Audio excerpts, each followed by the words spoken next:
இன்னைக்கு நடிகை கஸ்தூரி ஹைதராபாத்தில் கைது செய்யப்பட்டிருக்கிறார். கைது செய்யப்பட்ட கையோடு காவல்துறையால் ஜட்ஜ் ஐயா முன்னாடி ஆஜர்படுத்தப்பட்டிருக்கிறார். ஜட்ஜ் ஐயாவும் இந்த அம்மாவை 29ஆம் தேதி வரைக்கும் புழல் சிறையில் கொண்டு போய் அடைங்க, அப்புறமா பேசிக்கலாம்னு ஒரு உத்தரவையும் போட்டிருக்கிறாரு. நீங்களும் பார்த்துருப்பீங்க. அவ்வளவுதான். இனிமேதான் அந்த அம்மா வெறியாட்டம் ஆட போகுது. ஏன்னா நாளைக்கே பெயில் மூவ் பண்ண போறாங்க. எப்படியும் ஒரு 4-5 நாள்ல, அதிகபட்சமா 4-5 நாள்ல அந்த அம்மா பெயில் கிடைச்சு வெளியில வரதான் போகுது. வெளியில வந்த கையோட வெறி ஆட்டம் ஆட போகுது. சிறைக்கு சென்று செக்கிழுத்த கம்மல் ரேஞ்சுக்கு செமத்தியா சீன் போட போகுது. அதனடா செக்கிழுத்த கம்மல்ங்கிறீங்களா? அப்புறம் ஆம்பளைகள்னா செக்கிழுத்த செம்மல்னா பெண்களுக்கு செக்கிழுத்த கம்மல்னு சொல்றது தானே கரெக்டா வரும். ஸோ செக்கிழுத்த கம்மல்ங்கிற ரேஞ்சுக்கு அந்த அம்மா வெளியில வந்து வெறியாட்டம் ஆட போகுது. கஸ்தூரி சிறையில் அனுபவித்த சித்திரவதைகள்னு சில பல டாக்குமெண்ட்ரிகள் வரலாம்.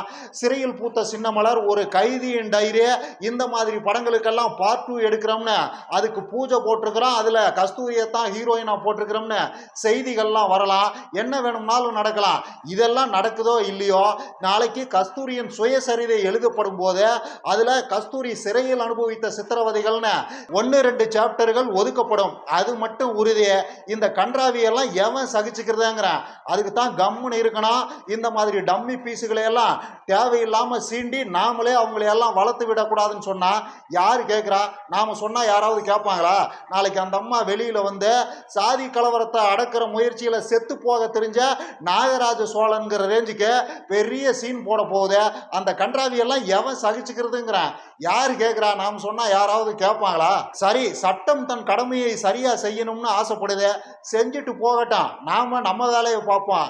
ஆக்சுவலா இந்த கேஸ்ல கஸ்தூரிக்கு பெரிய அளவுக்கு தண்டனைகள் கிடைக்கிறதுக்கெல்லாம் எந்த விதமான வாய்ப்பு இல்லைங்கிறதுனால இதை நாம சீரியஸா பேசுறதுக்கெல்லாம் ஒன்றும் இல்லை. ஆனா இதுல வேற சில இன்ட்ரெஸ்டிங்கான மேட்டர்கள் இருக்குது. அதாவது தாயை போல பிள்ளை, நூலை போல சேலை, அண்ணனை போல அக்கா. அதாவது அண்ணன் சீமானை போலவே அண்ணன் சீமான் எந்த ரூட்ல போயிட்டு இருக்கிறாரோ அதே ரூட்ல தான் அக்கா கஸ்தூரியும் போயிட்டு இருக்கிறாங்க. அதுல இருக்கிற சுவாரஸ்யமான மேட்டர்களை என்ஜாய் பண்ணுவோம். ஆக்சுவலா அண்ணன் என்ன பண்றாரு, அந்த பக்கம் தெலுங்கர்களை எல்லாம் எதிரிகள்னு சொல்லி தெலுங்கர்களை வாய்க்கு வந்தபடி பேசிக்கிட்டு, இந்த பக்கம் காய வைத்து கஞ்சிக்காக தெலுங்கு குடும்பத்தில் வாழ்க்கப்பட்டிருக்கிறாரல்ல, அதே தான் இந்த அம்மா கஸ்தூரியும் பண்ணுது. இந்த பக்கம் தெலுங்கர்களை எல்லாம் வாய்க்கு வந்தபடி பேசிக்கிட்டு, அதே அந்த பக்கம் ஆந்திராவில் போய் அடைக்கலம் ஆயிருக்குது, தெலுங்கர்கள்ட்ட போய் பாதுகாப்பு தேடி இருக்குது. ஸோ அண்ணனை போல அக்கா, LHS ஈக்குவல் டு RHS, அண்ணன் சீமான் சங்கி ஈக்குவல் டு அக்கா கஸ்தூரி சங்கி. அவ்வளவுதான். இதை நான் சொல்லும் போது சில அப்பாவி ஆம குஞ்சுகளுக்கெல்லாம் என் மேல கடுமையான கோபம் கூட வரலாம். நீ எப்படி எங்க நொன்னா போற போக்கில் இப்படி சொல்ல போச்சு? எங்க நொன்ன சாப்பாட்டுல உப்புக்கு பதிலாக சூடு சொரணையை போட்டு சாப்பிட்றவர, அவரை கால் வைத்து கஞ்சிக்காக தெலுங்கு குடும்பத்துக்கிட்ட கை கட்டி நிற்கிறவர்னு எப்படி நீ சொல்ல போச்சு அப்படின்னு கடும் கோபம் கூட வரலாம். சூடு சொரணை இருக்கிற அப்பாவி ஆம குஞ்சுகளுக்கெல்லாம் சுரீர்னு கோபம் வருதுன்னா நீங்க எல்லாம் பலீர்னு ஒரு விஷயத்தை தெரிஞ்சுக்கங்க. இதை நான் சொல்லல, உங்க நொன்னனோடைய சுத்திக்கிட்டு திரியிறானுங்கல்ல, ஓர் உயிர் ஈர் உடல்னு நொன்னனோடைய ஒட்டிக்கிட்டு திரியிறானுங்கல்ல ஓட்ட உடச தம்பிகள்லாம், அவங்க எல்லாம் ஆல்ரெடி 1க்கு 9 தடவை கொடுத்துருக்கிற ஒப்புதல் வாக்கு மூலம் தான் இது. ஓட்ட இடும்பு களஞ்சியம் வகையறா தம்பிகள்லாம் 1க்கு 9 தடவை கொடுத்த ஒப்புதல் வாக்கு மூலம் தான் இது.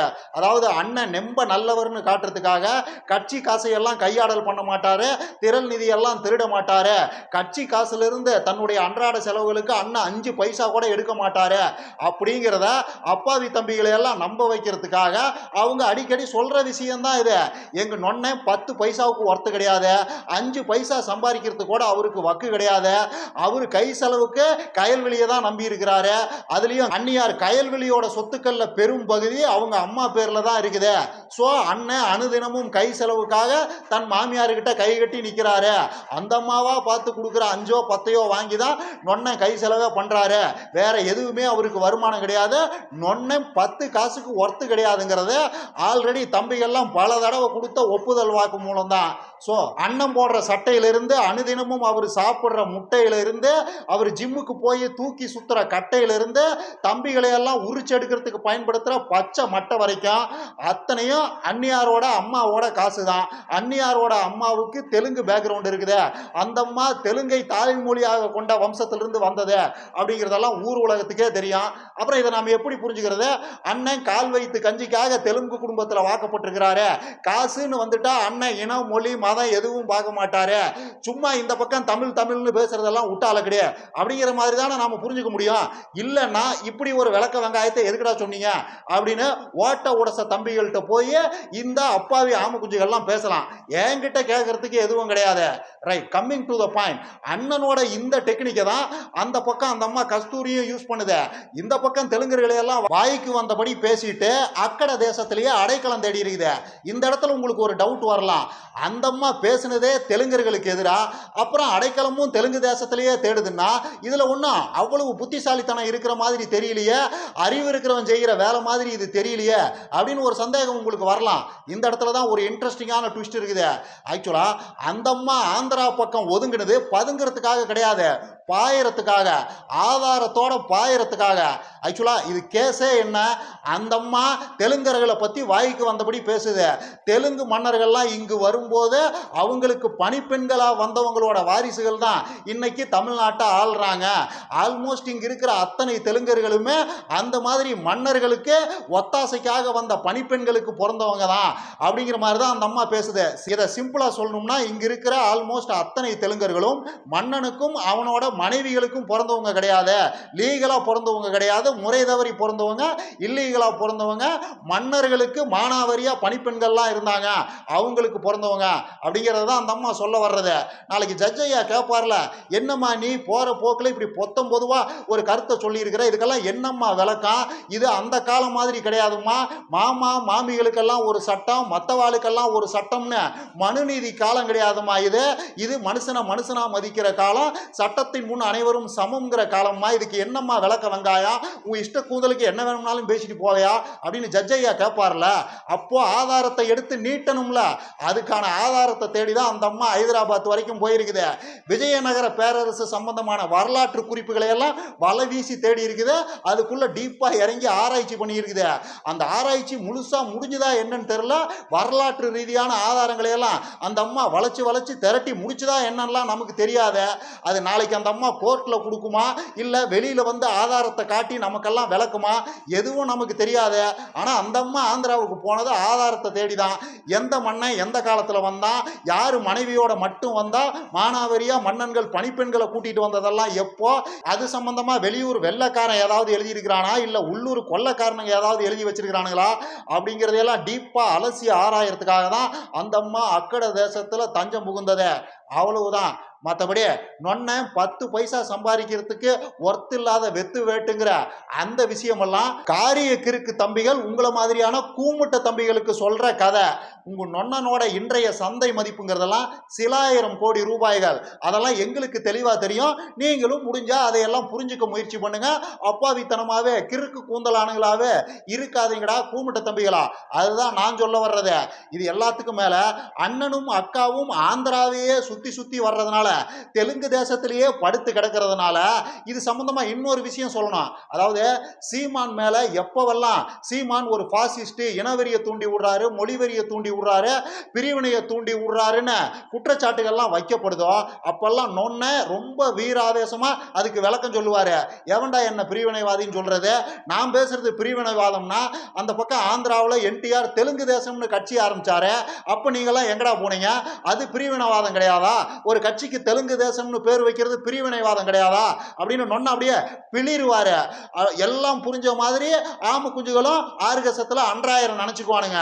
ஆக்சுவலா இதுல என்டிஆரோட அரசியல் கட்சியையும் நொன்ன இங்க பேசிக்கிட்டு இருக்கிற அரசியலையும் கம்பேர் பண்றதே ஒரு மிகப்பெரிய அயோக்கியத்தனம். என்டிஆர் தன்னோட கட்சிக்கு தெலுங்கு தேசம்னு பேர் வச்சாருதான் உண்மைதான். ஆனா அவர் அத்தோட நிப்பாட்டிக்கிட்டாரு.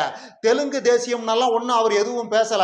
இந்த கட்சியே தெலுங்கு தேசியம் பேசுற கட்சியே. இந்த கட்சி ஆந்திராவை ஆண்டுச்சுன்னா ஆந்திராவில் தெலுங்கு தேசியம் மலர்ந்துச்சுன்னு அர்த்தம் அப்படின்னாலும் அவர் எதையும் பேசி ஊரை ஏமாத்தல. நொன்ன இங்க பேசிட்டு திரியிறாருல்ல, நான் ஆட்சியை பிடிச்சிட்டுனா தமிழ்நாட்டில் தமிழ் தேசியம் மலர்ந்துட்டுதான் அர்த்தம்னு அப்படியெல்லாம் பேசி அங்க அவர் எந்த அயோக்கியத்தனமும் பண்ணல. அது ஒரு அரசியல் கட்சி, அவ்வளவுதான். அந்த கட்சி ஆந்திராவை இதுக்கு முன்னாடியே பல தடவை ஆண்டிருக்குது. இப்பயும் தெலுங்கு தேசம் தான் ஆந்திராவை ஆண்டுகிட்டு இருக்குது. அங்க தெலுங்கு தேசியம் மலர்ந்துருச்சா என்ன? தமிழக முதல்வர் ஸ்டாலினுக்கு இல்லாத ஏதாவது கூடுதல் அதிகாரம் அதிகாரம் தெலுங்கு தேசம் பார்ட்டியோட சந்திரபாபு நாயுடுக்கு இருக்குதா? அப்படியெல்லாம் ஒன்றும் கிடையாது. இந்த தமிழ்நாட்டு முதலமைச்சருக்கு என்ன அதிகாரமோ அதுதான் தெலுங்கு தேச சந்திரபாபு நாயுடுவுக்கும் எந்த வித்தியாசமும் கிடையாது. சீமான் பேசுறதெல்லாம் அயோக்கியத்தனம். ஒரு அரசியல் கட்சிக்கு தெலுங்கு தேசம்னு பேர் வைக்கிறதெல்லாம் சும்மா ஜஸ்ட் அது ஒரு பேரு, அவ்வளவுதான். மொழி அடையாளத்தோட கூடுன ஒரு கட்சி பேரு, அவ்வளவுதான். அதை தாண்டி எல்லாம் அதுக்கு எந்த ஸ்பெஷல் மீனிங்கும் கிடையாது. இப்ப நம்ம ஊருக்கு தமிழ்நாடுன்னு பேர் வச்சிருக்கிறாங்க, அதனால இது தனி நாடாயிருமா? தமிழ்நாட்டுக்குன்னு தனியா ஏதாவது அதிகாரம் இருக்க முடியுமா? இந்தியன் யூனியனுக்குள்ளதானே இது இருக்குது, இந்தியன் யூனியனோட கட்டுப்பாட்டுக்குள்ளதானே இது இயங்க முடியும், அவ்வளவுதான். சும்மா ஆசைக்கு அப்படி பேர் வச்சு ஆறுதல் பட்டுக்கலாம், ஆர்கசம் அடைஞ்சுக்கலாம், அவ்வளவுதான். மகாராஷ்டிரா, உத்தரப்பிரதேஷ், மத்திய பிரதேஷ், இமாச்சல் பிரதேஷ் எல்லாமே நாடுங்கிற மீனிங் வர்ற மாதிரியான பேர்கள் தான். அதுகளுக்கெல்லாம் என்ன தனியா அதிகாரம் இருக்குதா? இல்ல இந்தியன் யூனியனை மீறி ஏதாவது செயல்பட முடியுமா? ஒன்றும் பண்ண முடியாது. சும்மா ஒரு ஆசைக்கு கூப்பிட்டுக்கலாம், ஒரு சின்னதா ஒரு சந்தோஷப்பட்டுக்கலாம். இப்போ பெண் குழந்தை இல்லாத வீடுகள்ல ஆம்பளை பையனுக்கு பூவும் பொட்டும் வச்சு சந்தோஷப்பட்டுக்கிறது இல்லையா? அதுவே ஆண் குழந்தை இல்லாத வீடுகள்ல பெண் குழந்தைகளையே வாடா போடான்னு கூப்பிட்டு மனசை தேத்திக்கிறது இல்லையா? அந்த மாதிரி தான் தமிழ்நாடு, ஆந்திர பிரதேஷ், மத்திய பிரதேஷ்னு தனி நாடுன்னு நினைச்சு கூப்பிட்டு சந்தோஷப்பட்டுக்க வேண்டியதான், ஆர்கசம் அடைஞ்சிக்க வேண்டியதான். அதை தாண்டியெல்லாம் இதுக்கு எந்த அதிகாரமும் கிடையாது. திரும்பவும் சொல்றேன், தமிழ் தேசியம் தற்சார்பு பொருளாதாரம்னு பேசுறதெல்லாம் ஒரு கடைஞ்செடுத்த பித்தலாட்டம், கடைஞ்செடுத்த அயோக்கியத்தனம். அவங்க ஏதோ ஒரு நலனுக்காக, டெல்லி ஏதோ ஒரு நலனுக்காக நொன்னனுடைய தமிழ் தேசியத்தை எல்லாம் அலோவ் பண்ணிக்கிட்டு இருக்கிறாங்க. சரி, எப்படி இருந்தாலும் அந்த டிராவிடியன் ஐடியாலஜி டைலூட் ஆனா சரி, அதை குட்டிச்சவர் பண்ற வேலையை தானே நொன்னம் பார்த்துக்கிட்டு இருக்கிறாரு. எப்படியோ அது நாசமா போனா சரி அப்படிங்கிற அந்த ஆஸ்பெக்ட்ல தான் அவங்க நொன்னனோட தமிழ் தேசியத்தை எல்லாம் அனுமதிச்சுக்கிட்டு இருக்கிறாங்க. இல்லைன்னா இந்திய இறையாண்மைக்கு எதிராக செயல்படுகிறார்கள், இந்திய தேசிய ஒருமைப்பாட்டை குலைக்க முயற்சி பண்ணுகிறார்கள்னு சிம்பிளா ஒரு காரணத்தை சொல்லி மூட்டை திருவி சாக்கடையில் எரிஞ்சிட்டு போயிட்டே இருப்பாங்க, பார்த்துங்க. அதனால அண்ணன் நாக்பூர் ஐடியாலஜிக்கு ஆதரவா இருக்கிற வரைக்கும் தான் இந்த தமிழ் தேசியம், வெங்காய தேசியம் எல்லாமே. என்னைக்காவது தெரியாதனமாவோ இல்லை தெரிஞ்சோ நாக்பூர் ஐடியாலஜிக்கு எதிராக திரும்பினார்னா அவ்வளவுதான். அன்னைக்கு நொன்னங்கிட்டு இருந்து கதவிடுக்கில் சிக்கின பள்ளி மாதிரி கீ அப்படின்னு ஒரு சத்தம் வரும், அவ்வளவுதான். அண்ணன் சாப்டர் அதோட குளோஸ்ன்னு அர்த்தம்.